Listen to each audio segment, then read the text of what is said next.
তালের মৌসুমে তালের পাটিসাপটা পিঠা খাবো না সেটা কি করে হয়? প্রতি বছর ওয়েট করি কখন তাল উঠবে আর কখন তালের পাটিসাপটা বানিয়ে বাড়ির সবার মন জয় করে নেব।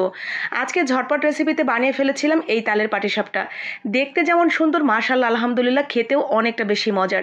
এই পিঠা বানিয়ে আমি তো বাড়ির সবার মন জয় করে ফেলেছি। চাইলে কিন্তু আপনিও বানিয়ে নিতে পারেন, অনেক মজাদার এটা খেতে। তো আমরা প্রথমেই একটা ব্যাটার তৈরি করে নেব। আমি এখানে 2 চামচ ময়দা দিয়েছি, আর সাথে দিলাম বড় চামচের 1 চামচ চিনি, স্বাদ মতো লবণ, আর দিয়েছি 2 চামচের মতো তালের গুঁড়া। আপনি তালের গুঁড়া চাইলে আরও বেশি করেও দিতে পারেন, আপনার পরিমাণ মতো আপনি ইচ্ছা মতো দিয়ে নেবেন। এরপরে অল্প একটু পানি দিয়ে আস্তে আস্তে এটাকে আমরা সুন্দর করে একটা ব্যাটার তৈরি করে নেব। খুব বেশি ঘনও হবে না, আবার খুব বেশি পাতলাও হবে না, ঠিক এরকম একটা ব্যাটার হবে। ব্যাটার রেডি হয়ে গেলে এটা আমরা সাইডে রেখে দিচ্ছি। এইখানে আমি জাল করা 2 কাপের মতো দুধ নিয়েছি, গরুর দুধ, আপনি পাউডার দুধ গুলিয়েও দিতে পারবেন। স্বাদ মতো চিনি, স্বাদ মতো লবণ, আর দিয়ে দিচ্ছি আতপ চালের গুঁড়া। ভালো করে আতপ চালের গুঁড়াটা মিশিয়ে নেব চুলা অন করার আগেই। এরপরে অল্প একটু ঘি আর একটা এলাচ দিয়ে অনবরত নেড়ে চেড়ে চুলার জালটা অন করে দিয়ে সুন্দর একটা হালুয়া তৈরি করে নেব। তো অনবরত নাড়তে চাড়তে থাকতে হবে, তাহলে একটু গোটা গোটা হবে না, আর খুব সুন্দর স্মুথ একটা হালুয়া তৈরি হয়ে যাবে। মানে ভেতরের যে খিসাটা আমরা দেব সেটা।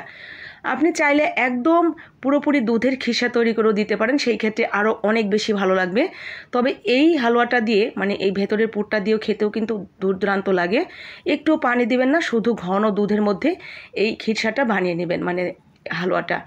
তো হয়ে গেলে আমরা এইখানে যে প্রথমেই ব্যাটারটা বানিয়ে রেখেছিলাম, 1 চামচ করে দিয়ে একটা ফ্রাই প্যানের উপরে ঠিক এইভাবে চাপড়ির মতো করে বানিয়ে নিয়েছি। এরপরে হালুয়াটা একটু বেশি বেশি করে দিয়ে সুন্দর করে এটা আমরা পেঁচিয়ে নিব, তাহলেই হয়ে যাবে খুব সুন্দর একটি পাটিসাপটা পিঠা। তো আমি ফ্রাই প্যানে দিয়েছি, যার কারণে খুব বেশি তেল কিন্তু এখানে লাগছে না। যদি কড়াইতে দেন, ঠিক যেইভাবে আপনারা পাটিসাপটা পিঠা তৈরি করেন ওইভাবেই প্রতিবার একটা করে পিঠা দিবেন, এরপরে আবার তেল মেখে নিয়ে আবার পিঠা দিতে হবে। তো একইভাবে আমি সবগুলো তালের পাটিসাপটা পিঠা বানিয়ে নিয়েছি।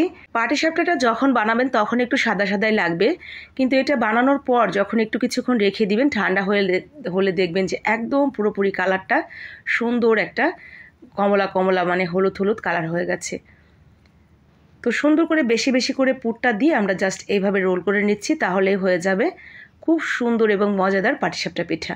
আমি জানি না আপনারা কেউ তালের পাটিসাপটা পিঠা কখনো খান কি না, তবে আমরা কিন্তু প্রতি বছরই চেষ্টা করি 2-1বার বানিয়ে খাওয়ার জন্য। অসম্ভব ভালো লাগে এই তালের পাটিসাপটা পিঠা খেতে। তালের দারুণ একটা সেন্ট, আমার কাছে তো তালের মোমো ঘ্রাণটা অনেক বেশি মজার লাগে। যারা তালের তৈরি জিনিস খেতে পছন্দ করেন একবার হলেও বানিয়ে নেবেন, প্রিয় মানুষগুলো দেখবেন খুশি হয়ে যাবে। তো ভালো লাগলে বানাবেন, লাইক কমেন্ট শেয়ার করে দিবেন, বাকি আপু ভাইরাও যাতে দেখে বানাতে পারে।